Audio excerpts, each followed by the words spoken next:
Rakhine culture and identity. Language. The Rakhine language, also known as Arakanese, is a northern Brahmi language spoken in Rakhine State, Bangladesh, and India. It is closely related to Burmese, with both languages descending from Old Arakans. However, Burmese speakers reportedly find it difficult to communicate with Rakhine speakers. The Rakhine language has distinct vocabulary differences. For example, sarong is dia in Rakhine, not lanji, as in standard Burmese, and a preference for archaic words. It also features pronunciation differences, for example, vs, j, and less voicing compared to standard Burmese. The Rakhine language possesses unique morphosyntactic features, including sentence structure and grammatical categories. The Rakhine script is derived from the Northern Brahmi script. Due to limited language dissemination, efforts are needed for Rakhine language preservation. Religion. The majority of Rakhine people are Theravada Buddhists. They are believed to be among the earliest adopters of Buddhism through South India. Historically, there have also been influences from animism and Hindu Brahmanism. The Mahamuni Buddha image is a sacred relic for the Rakhine people. Legends state that this image was cast during the Buddha's visit to Danyawadi. Buddhist monks were closely associated with the royal court during the kingdom periods, but their influence declined under British rule due to policies separating religion and state. Traditional arts and crafts.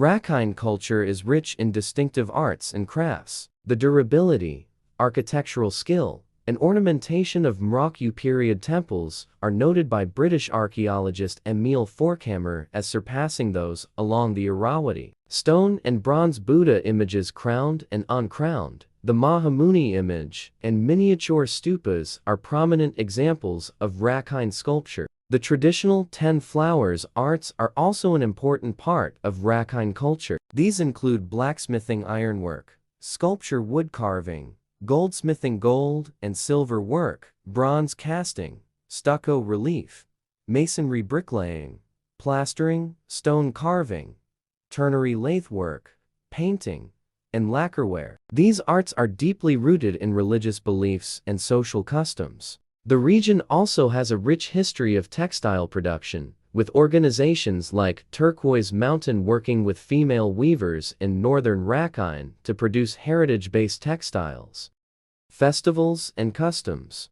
Rakhine people celebrate festivals and customs that reflect their unique culture. Sangrai Festival is the New Year celebration for the Rakhine and Marma ethnic groups, held from April 13th to 15th. The Ri Long Po water splashing ritual is a main attraction, symbolizing the washing away of impurities and welcoming the new year. The Buddha Pujaniya oil lamp choral dancing is a unique traditional Rakhine dance. This dance, accompanied by a song composed by Ubeda in 1965, is an offering to the three jewels, Buddha, Dhamma, and Sangha. It has become a historical milestone for Rakhine nationals, often performed at Union Day celebrations. However, the performance of this religious dance in beer pubs and restaurants has caused offense among the Rakhine people, highlighting challenges in preserving traditional customs in a modern commercial context. Other festivals include Buddha Purnima, Vasic full moon of Kaisan in May,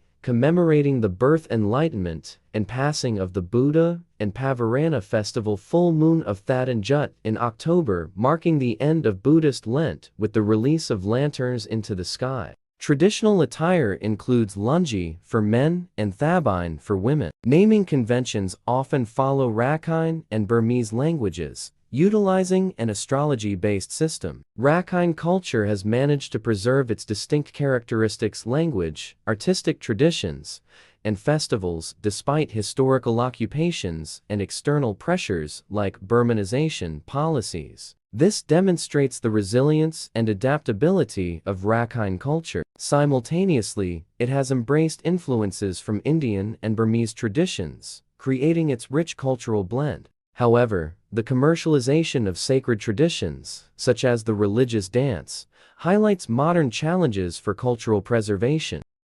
Conclusion: the formation and history of the Rakhine people have traversed complex and evolving stages, from ancient kingdoms to colonial rule and the post-independence era. Their origins are shaped by legends and genetic evidence suggesting a mix of Aryan, Indo-Aryan, and Tibeto-Burman influences. The succession of kingdoms Danyawadi, Vasali, Lemuro, and Mrok illustrates the shifting political centers of Rakhine, demonstrating how geographical factors like trade routes and defensive needs influenced their development. The Golden Age of the Mrok Kingdom, in particular, highlights its reliance on maritime trade and alliances with external powers, which paradoxically also contributed to its eventual decline. The divide and rule policies of British colonial administration and the encouragement of migration directly fueled ethnic tensions between Rakhine Buddhists and Rohingya Muslims, tensions that intensified in the post-independence period and continue to manifest in current conflicts. This historical context is crucial for understanding the deep-seated socio-political issues faced by Rakhine State today. Despite these historical challenges, Rakhine culture has preserved its unique language, artistic heritage, and traditional festivals. This resilience underscores the Rakhine people's determination to maintain their cultural identity. However, modern challenges, such as the commercialization of traditional customs, raise important questions about cultural preservation. In summary, the history of the Rakhine people is a complex tapestry woven from geographical influences, trade, politics, and cultural interactions. Understanding their past is essential for comprehending the intricate present-day situation in Rakhine State, and it will continue to shape the Rakhine people's aspirations for self-identity and self-determination in the future. Thank you very much for taking the time to watch.